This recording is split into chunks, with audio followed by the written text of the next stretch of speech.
성도님들 안녕하세요. 되게 이렇게 많은 성도님들 앞에서 생활 간증을 나누려고 하니까 긴장도 많이 되고 떨리는 마음이 있는데 주님께서 주시는 이 담대함으로 기쁘고 감사한 마음으로 이제 시작을 하도록 하겠습니다. 제가 같이 나누고자 하는 이 주제는 온전히 주님께 의지하는 삶이라는 주제로 생활 간증을 나누고자 하는데요. 먼저 이 주제를 선정한 이유는 일요 말씀 시간에 박태준 형제님께서 전심 사역 하신다는 소식을 듣고 나서 이 부분에 대해서 한번 다시 생각을 해보게 됐어요. 어, 되게 어렸을 때부터 이 전심 사역이라는 건 진짜 믿음이 크고 막 선교의 비전을 갖고 이런 또 주님을 온전히 의지하는 삶은 이런 특별한 분들만 가능한 거라고 생각을 많이 했기 때문에 주님을 온전히 의지하는 삶은 굉장히 어렵고 또 쉽지도 않고 내가 많이 부족한데 그게 당연하다. 뭐 나는 어느 정도 타협을 하고 있지만 세상과 믿음이 이제 같이 공존하는 건 당연한 거고 나는 적절히 살고 있는 편 아닐까라는 이 자기 합리화를 되게 많이 했던 것 같습니다. 이렇게 다시 한번 온전히 주님께 의지하는 삶에 대해서 생각하던 저는 이 출애굽기 말씀을 읽었습니다. 이 말씀에는 애굽에서 건진 받은 이스라엘 백성이 주님을 온전히 의지하지 않고 굉장히 다양한 이유로 불평불만을 하는 모습을 볼 때 모세가 그 모습을 보고 너희가 여호와를 시험한다고 표현을 합니다. 이 장소가 마사와 무리바라고 하는데 성경에는 마사에서 시험한 것 같이 너희의 하나님 여호와를 시험하지 말라고 적혀 있습니다. 이 말씀을 보기 전에는 하나님을 시험하는 건 그 광야에서 사탄 마귀가 예수님을 시험했던 것처럼 그런 게 시험이라고 생각을 했지 내가 시험을 하고 있다라는 자각을 전혀 하지 못하고 있었습니다. 근데 이 말씀을 보니까 정말 온전히 의지하지 못하는 건 주님을 시험하는 행위구나라고 생각을 했고 내가 적당하게 잘 살고 있어서 괜찮다라고 생각했던 이 자기 합리화에 경각심을 조금 더 갖게 됐던 것 같습니다. 그리고 우리가 굉장히 잘 알고 있는 말씀들을 통해서 여호와를 의지했을 때와 이제 자기의 생각대로 행했을 때의 차이를 살펴보게 하셨습니다. 롯은 아브라함과 달리 이제 지리적으로 더 비옥해 보이고 좋아 보이는 땅을 쫓아서 소돔과 고모라 땅을 선택합니다. 이 결과로 그는 아내도 잃고 어려움을 겪게 되고 또 불뱀 사건을 살펴보면 주님의 말씀에 의지하여서 노뱀을 본 사람들은 구원을 받고 또 주님의 의지대로 하지 않고 노뱀을 쳐다보지 않는 사람들은 심판을 받는 걸 우리가 보게 됩니다. 이 분명한 대비를 통해서 여호와를 경외하고 의지하는 자에게는 정말 세상의 지식으로는 통용되지 않는 그분의 방식으로 길을 인도하신다는 걸 보게 됐고 또 여호와를 경외하는 자에게는 그분께서 택할 길을 인도하신다라는 말씀이 생각이 났습니다. 그리고 그동안 나는 어떻게 선택했는지 돌아보는 계기도 되었습니다. 저의 생활을 돌아볼 때는 부끄럽지만 앞서 말씀했던 것처럼 타협을 굉장히 많이 했던 것 같습니다. 세상의 잣대대로 또 내 소견에 보기 좋은 대로 타협해서 행했던 게 굉장히 많다라는 생각이 들었습니다. 중요한 일일수록 좀 더 그런 경향이 컸던 것 같은데 대학을 결정할 때, 뭐 진로를 결정할 때 교회를 섬기는 것에 대한 생각도 있었지만 내 주관이 많이 들어가지 않았나라는 걸 돌아보게 되었습니다. 또 최근에는 취업과 관련해서 이제 임용 공부를 하고 있는데 제가 또 주일학교를 섬기고 있습니다. 주일학교를 섬기는 일을 이게 계속 해야 되는지 아니면 공부에 전념해야 돼서 그만둬야 되는지 생각하고 이제 기도를 하고 있었는데 이 부분에 관련해서 태준 형제님이랑도 짧게 교제를 했는데 형제님께서도 이제 학부 시절 대학원 시절에 저같이 이제 말씀도 이제 교회도 병행하고 공부도 해야 되니까 어려움이 있었는데 그럴 때마다 기도를 하셨다고 했는데 정말 교회에서 하나님을 위해서 힘쓴 만큼 지혜를 달라고 기도를 하셨다고 하셨습니다. 어, 이런 교제를 통해서 그리고 또 잠언 말씀에 여호와를 의뢰하고 내 명철을 의지하지 말라는 말씀을 통해서 아, 내가 주일학교를 계속 섬기는 게 맞는 것인가 보다 주님께서 이렇게 보여주시는 것 같다라고 생각을 했고 정말 작은 한 걸음이겠지만 주님의 뜻에 의지해서 주님 뜻을 따라야겠다라는 생각을 했습니다. 한 형제님께서 현실이 믿음을 가린다라는 표현을 하신 적이 있었는데 정말 공감이 많이 됐던 것 같습니다. 우리는 이 세상 속에 살아가며 자연스럽게 믿음과 세상의 가치를 같이 잡고 생활을 합니다. 근데 우리는 이 세상의 가치를 어느 정도 놓을 필요 있다고 생각합니다. 이 과정은 굉장히 쉽지 않은 거라고 생각을 합니다. 말했던 것처럼 우리는 이 세상 안에서 살아가고 있기 때문입니다. 하지만 온전히 주님을 의지하기 위해 노력하고 기도할 필요는 있다고 생각을 합니다. 한 형제님께서 믿음이 부족할 때 어떻게 기도해야 하는지 말씀해 주셨던 것이 생각나서 같이 나누고자 하는데, 이 마가복음 9장 말씀을 보시면 예수님께서 귀신 들린 안 찾아보셔도 됩니다. 그냥 내용만 제가 말씀드리겠습니다. 귀신 들린 아이를 고칠 때 그 아이의 아버지가 할 수 있거든 도와달라고 말을 합니다. 근데 예수님께서는 할 수 있거든이 무슨 말이냐, 믿는 자에게는 능치 못할 일이 없느니라고 말씀을 하시는데, 이를 들은 아이 아버지가 내가 믿나이다 나의 믿음 없는 것을 도와주소서라고 말을 합니다. 그 형제님께서는 우리가 믿음이 부족할 때 이 아버지가 했던 것처럼 정말 내 믿음 부족한 걸 도와달라고 기도할 필요가 있다라고 말씀을 하셨습니다. 우리도 이 아이 아버지처럼 믿음이 부족할 때 이러한 기도를 할 필요가 있고, 또 겟세마네에서 예수님께서 정말 나의 원대로 마옵시고 아버지의 원대로 하길 기도했던 것처럼 우리도 우리 소견, 우리 잣대대로 할 게 아니라 정말 하나님의 잣대에 따를 수 있도록 기도해야 한다고 생각을 합니다. 정말 쉽지는 않겠지만 이 세상을 살아가는 동안에 주님을 조금이라도 더 의지하는 삶을 사는 저와 성도님들이 되었으면 좋겠다고 생각을 했고, 이것으로 짧은 생활 간증 말씀 마치도록 하겠습니다.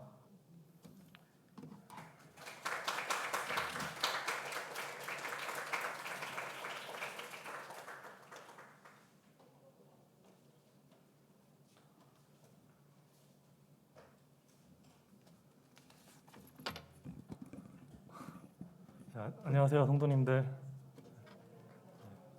앞에서 이제 정효 형제님이 임명 가운데 계속 주님을 이제 주일학교 섬기겠다는 말씀을 해주셔가지고 그런 포부를 밝히셔가지고 저는 아쉽게도 그런 포부는 준비하지 않아서 지금 하는 간증을 좀 포부 있게 열심히 하도록 하겠습니다. 성도님들이 기억하실지는 모르겠지만은 이제 이번 연도에 이제 동북교회 오고 나서 4월달에 한번 구원 간증을 한번 했었었죠. 이게 보시다시피 이렇게 보기에는 그때하고 크게 변한 모습은 없는데 이제 제 머릿속에 드는 생각들은 좀 많이 이제 감정들도 많이 들어온 감정들과 생각들은 결코 적지 않습니다.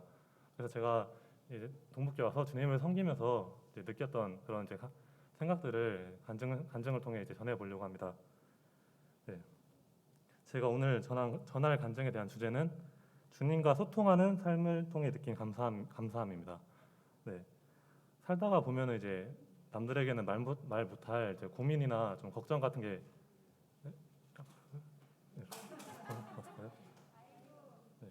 잘 안 들리시나요? 아, 그래요? 네. 다시 할까요? 그럴 필요 없죠.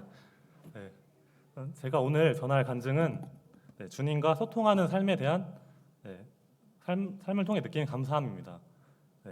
살다가 보면은 이제 남들에게는 좀 말 못할 이제 고민이나 좀 생각들이 이제 많이 이제 들 때가 있죠.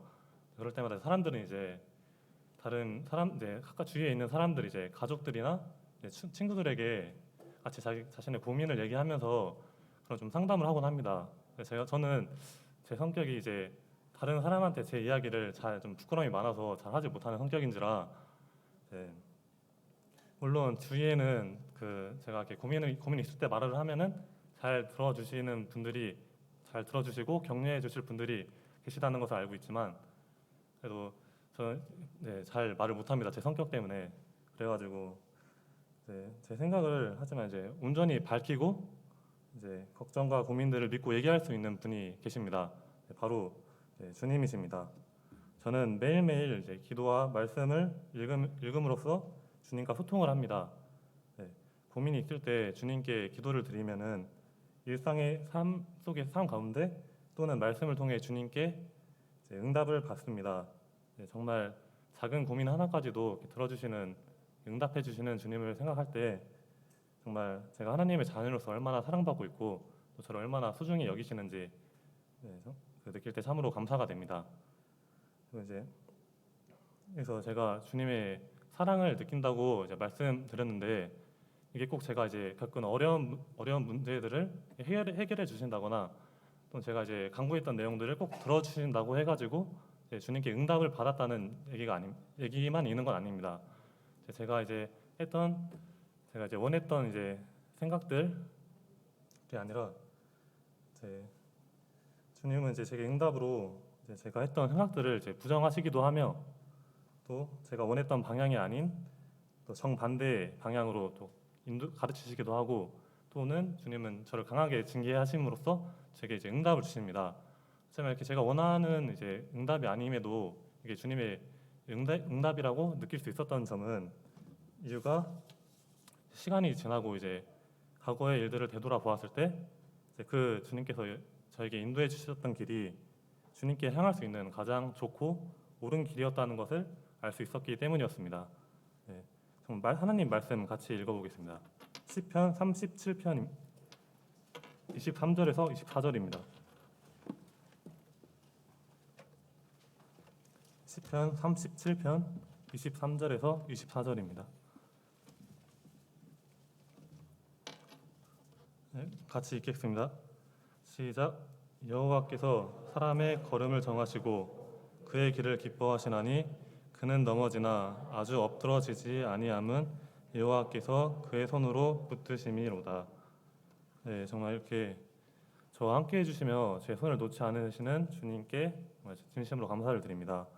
그리고 또 제가 이 간증을 준비하게 된 계기가 있습니다. 이 계기 내용을 성도님들께 같이 전해드리면 좋을 것 같아서 준비를 했는데 얼마 전에 저희 학생부 단톡방에 네컷 만화로 하나님과 함께하는 시간이라는 이제 만화가 올라왔었습니다. 그게 무슨 내용이냐면은 한 친구가 이제 휴대폰을 하면서 잠이 듭니다. 이제 휴대폰을 하면서 조금 있다가 큐티 해야지 또 휴대폰 하다가 좀만 더 하다가 큐티 해야지 하다가는 결국에는 이제 그냥 피곤했는지 이제 큐티 안 하고 그냥 바로 잠이 들어버리는데요. 그리고 이제 다음 장에는 이제 예수님이 이제 그 친구의 눈엔 보이지 않는 모습으로 이제 나타납니다. 옆에서 이렇게 쳐다보고 계시는데 제가 좀 잘 표현을 못 하겠는데 되게 저처럼 차가운 이미지가 아니라 되게 약간 다정하고 따뜻한 미소를 지으면서 지켜보시고 계시는데 친구는 또 똑같이 이제 휴대폰을 하다가 조금 이따 큐티 해야지 또 조금 이따 큐티 해야지 하고 결국에는 다시 또 잠이 들어버립니다. 그리고 이제 친구는 이제 내일 다시 뭐 큐티 해야겠다 하고 이제 잠이 드는데 예수님이 옆에서 혼잣말로 하시는 말씀이 있는데 이게 무슨 말이냐면은 무슨 말을 하셨을까요? 주님이 이제 혼잣말로 내일 만나자라고 이렇게 말씀하시는데 그 부분이 좀 되게 찡하고 좀 와닿더라고요. 그래가지고 저도 이 네컷 만화를 보고 나서 잠자기 전에 딱 옆을 침대에 누우면은 옆을 한 번씩 쳐다보게 되더라고요. 이렇게 뭔가 예수님이 있다는 뭔가 의식을 하게 돼서 그런지 모르겠는데 이렇게 쳐다보면서 저는 다시 이제 주님 기도하고 이제 잠이 드는데 이게 약간 좀 제가 어렸을 때 이런 미신이 있었습니다. 이제 자기 전에 이제 의자를 빼놓고 자면은 이제 그 의자에 앉아가지고 귀신이 이제 나의 잠자는 모습을 쳐다본다. 약간 그런 이제 좀 미신이 있었는데 좀 그때하고 비슷하게 이제 옆에 계속 예수님이 이렇게 저를 쳐다보신다는 게 의식이 돼가지고 성도님들도 오늘 집에 가셨을 때 침대에 누워서 옆에 한번 딱 봤을 때 예수님 뭔가 계시는 건 아닐까 이렇게 의식하시면 좋을 것 같아가지고 한번 말씀을 드렸습니다. 그리고 마지막으로 또 이 자리를 빌려서 또 동부 성도님들께 이제 좀 감사하다는 좀 이야기를 전하고 싶습니다. 정말 7개월 정도밖에 안 되는 짧은 기간이지만은 정말 여기 계신 많은 성도님들께 정말 많은 사랑을 받았다고 생각합니다.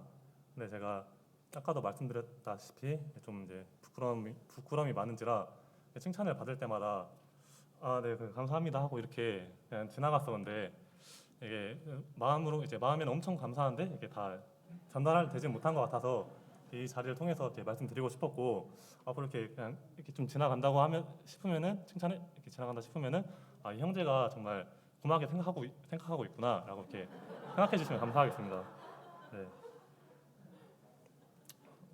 그리고 저도 뭐 이렇게 포부라고 하긴 좀 그렇지만은 앞으로 이렇게 동목교회에서 주님을 섬기면서 더 이제 주님의 기쁨이 되기 위해 더 열심히 섬기는 형제가 되도록 하겠습니다. 네, 감사합니다.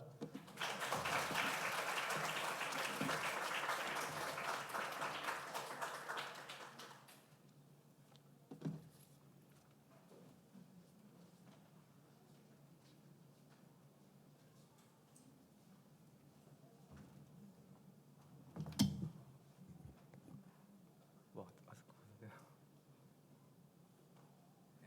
안녕하세요. 에, 긴장되네요. 제가 광주 동북교회 온 지 이제 한 4년 됐나 그런데 제가 구원 간증을 한 적이 기억이 나요. 사실 근데 제대로 하지를 못했던 것 같아요.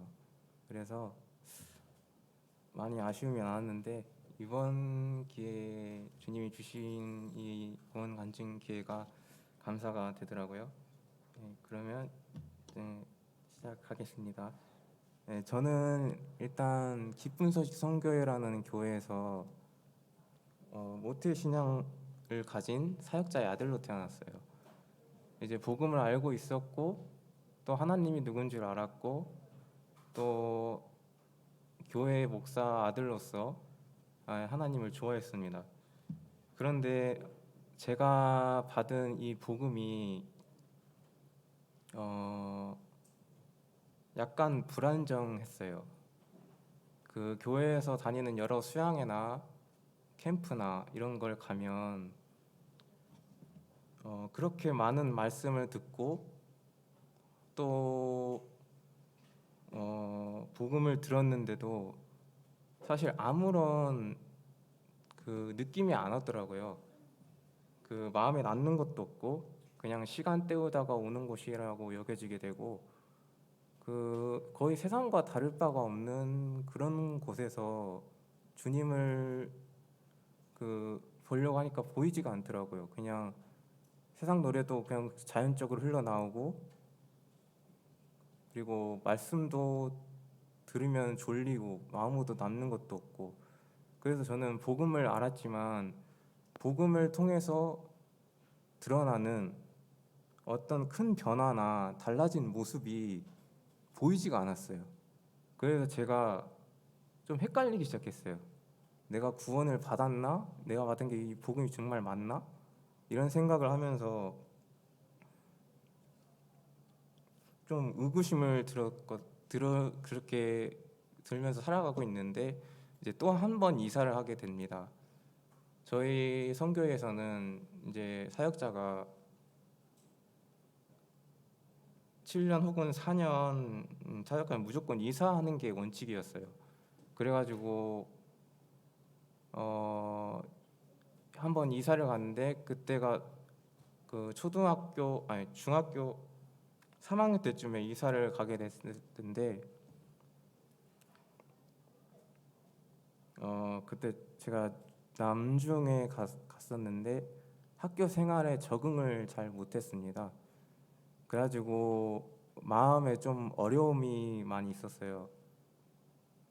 그런데 갑자기 뜬금없이 부모님이 이 교회에 진리가 잘못됐다. 그래가지고 교회를 나오게 됐는데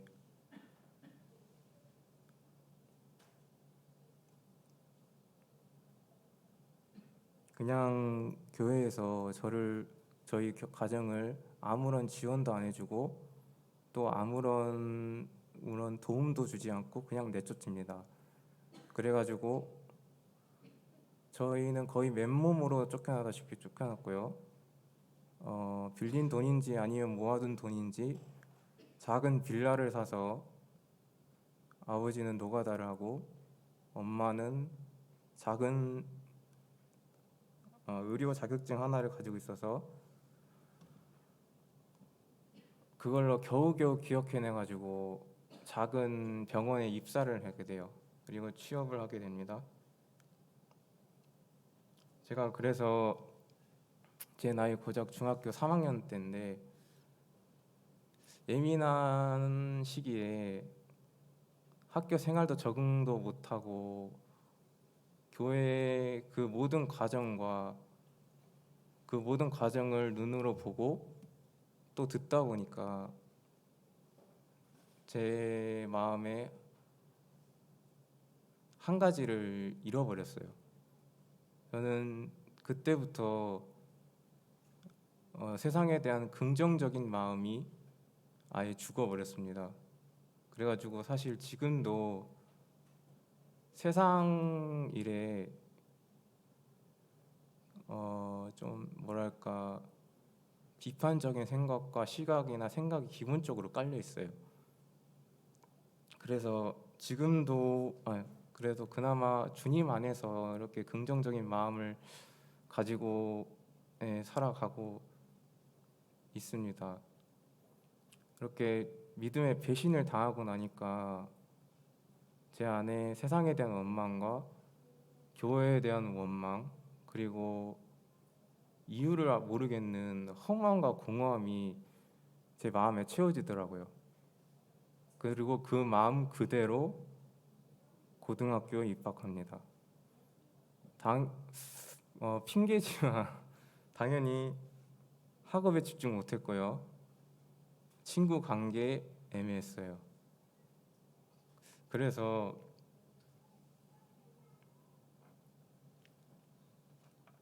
그렇게 살다 보니까 내가 왜 살아야 되지 이런 생각도 많이 하고 좀 안 좋은 생각도 부정적인 생각도 많이 해서 조금 사는 게 좀 많이 무섭더라고요. 많이 무섭고 내가 이런 마음으로 도대체 어떻게 살아야 될까? 긍정적인 마음이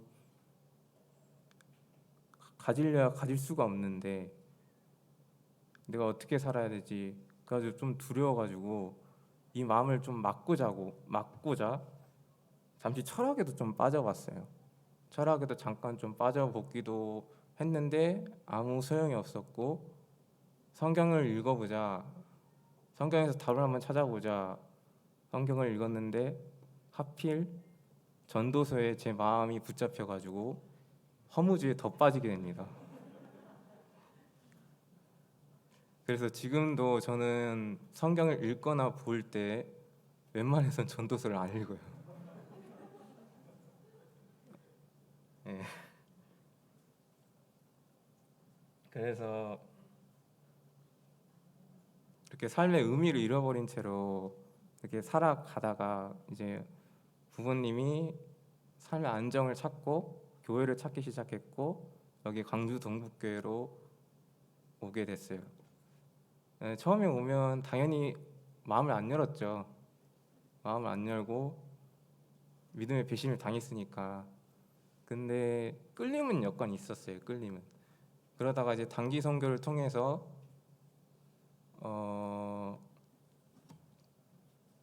이제 예전에 보지 못했던 복음을 받고 변화된 삶의 사람들과 그 복음을 통한 어떤 빛이 있는 것을 그 실상을 형제 자매들의 섬김과 사역을 통해서 보게 됐어요. 그래서 그 모습이 참 되게 사모가 돼가지고 빨리 빨리 영접을 받고 싶다. 그래가지고 조금 성급한 구원 간증을 하게 됩니다. 그때 정확히 제가 어떤 마음으로 주님을 알았고 또 주님을 만났는지 대해 잘 정확히 매기를 못했어요.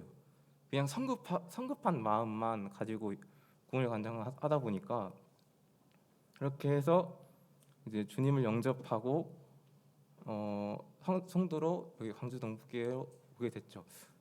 그런데 문제는 저는 제가 구원을 받으면 제 안에 있는 이런 부패하고 이 추악한 이 마음이 좀 정화가 될 줄 알았어요. 왜냐하면 구원 받고 나서 사람들이 막 변화되잖아요. 변화가 되고 정말 뭐랄까 180도 바뀌고 이런 모습이 있어서 제가 3월 그걸 모습을 바라보고 있었는데 그게 저한테는 없는 거예요. 그게 저한테 없고 오히려 더 심각한 상태로 접어듭니다. 세상에 대한 원망은 없었지만 여전히 부정적인 마음과 허무함과 그리고 공허함은요 제 마음을 거의 죽일 듯이 찌르더라고. 죽일 듯이 짓눌러가지고 너무 괴롭더라고요.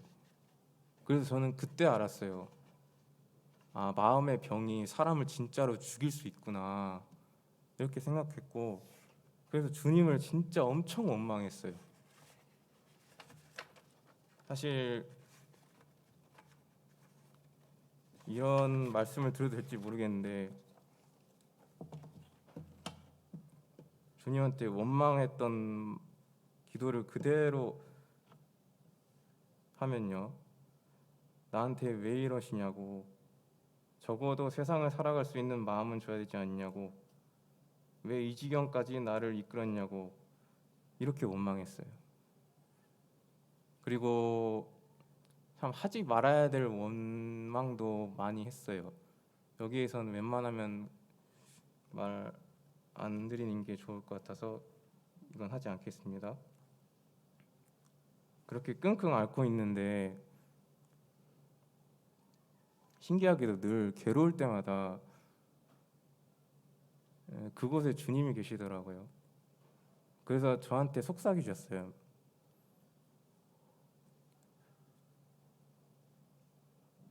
괴롭지? 그래, 괴로울 거야. 근데 창민아, 나는 너보다 더한 괴로움을 참아내고 너를 사랑했단다.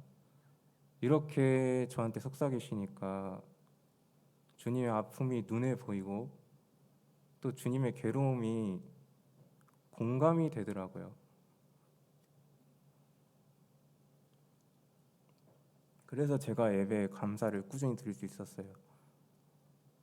마음은 너무 힘들고 괴로운데 주님은 오죽했을까? 나 같은 놈 하나 살리겠다고, 구원하겠다고 그 모진 고난과 수치와 모욕과 핍박과 괴로움과 환난과 시험 그리고 버림을 받으면서까지 나를 사랑한 주님의 영광을 드러낸 이 예배에 제가 입을 못 다물겠더라고요. 주님을 원망하는 동시에 주님께 감사가 되었어요. 그리고 그렇게 그 과정을 주님을 영접하고 나서 지금까지 한 3년쯤 될 거예요. 그렇게 주님과 씨름을 하고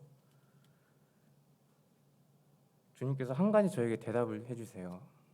그리고 제가 거기에 완전히 굴복을 하게 됩니다. 이건 제가 주님께 받은 말씀을 그대로 연결시킨 거예요. 구원은 삶을 변화시키는 수단이다. 그리고 동시에 나를 받아들이기 위한 기본적인 틀을 제공해 준다. 그게 바로 십자가다.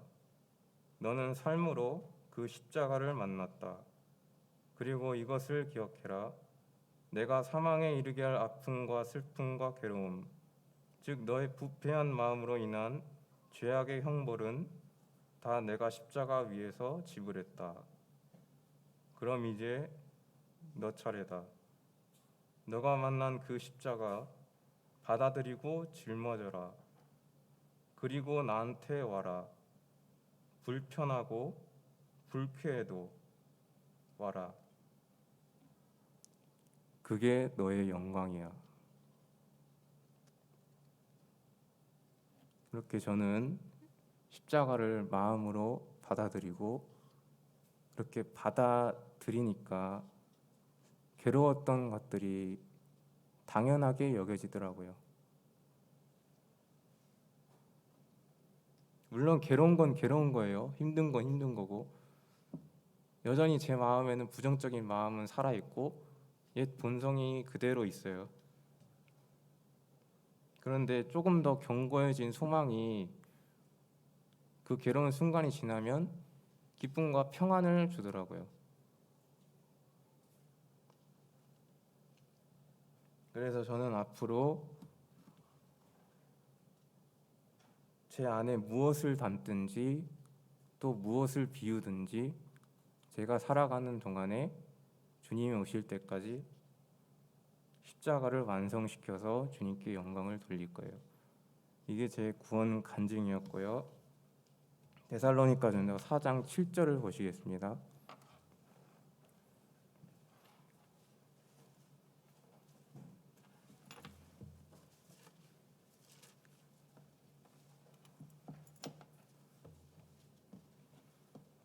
제가 읽겠습니다. 하나님이 우리를 부르심은 부정하게 하심이 아니요 거룩하게 하심이니 그러므로 저버리는 자는 하나님을 저버림이 아니요 너희에게 그의 성령을 주신 하나님을 저버림이라. 각자 사람마다 주님께서 주시는 연단의 과정은 다 다르다고 봐요. 누구는 물질을 통해서 연단을 하시기도 하시고 때로는 질병을 통해서 연단을 하시기도 하시고 저는 마음의 연단을 받았어요. 제가 주님을 경험하고 만났을 때 저는 약간 뭐랄까 제 인격이 고장났다 할까 그런 느낌을 받았어요. 눈에서는 분명히 눈물이 흐르는데 입은 또 웃고 있더라고요. 그러니까 제 영혼도 알고 있는 거예요. 두 본성이 충돌하면서 주님을 만나고 주님을 영접했을 때 주님을 향한 그 고난이 나에게 채워졌을 때 육신은 괴롭지만 내 영혼은 이렇게 웃고 있구나 라고 그런 느낌을 받으니까 제가 사도바울 형제님의 고백이 이해가 되더라고요. 고난이 내게 유익이라. 사실 어떻게 보면 미친 소리잖아요, 그죠? 근데 사도 바울이 말한 것처럼 사도 바울이 자신의 받은 지식과 어떤 교훈이랄까, 아무튼 지식 같은 거를 배설물로 여기고 주님을 얻는 것이 가장 고상하다고 얘기했잖아요. 그런 것처럼 내가 어떠한 고통과 괴로움과 아픔 가운데 있을 때 주님을 만날 수 있고 주님을 볼 수 있는 즐거움을 주는구나 이런 걸 느꼈어요. 약간 느끼게 돼가지고 성도님들도 고난 가운데 계실 때 어떤 어려움이 있을 때 이 말씀을 기억해 주시면 감사하겠습니다. 고린도후서 4장 16절을 다 같이 읽고 마치겠습니다.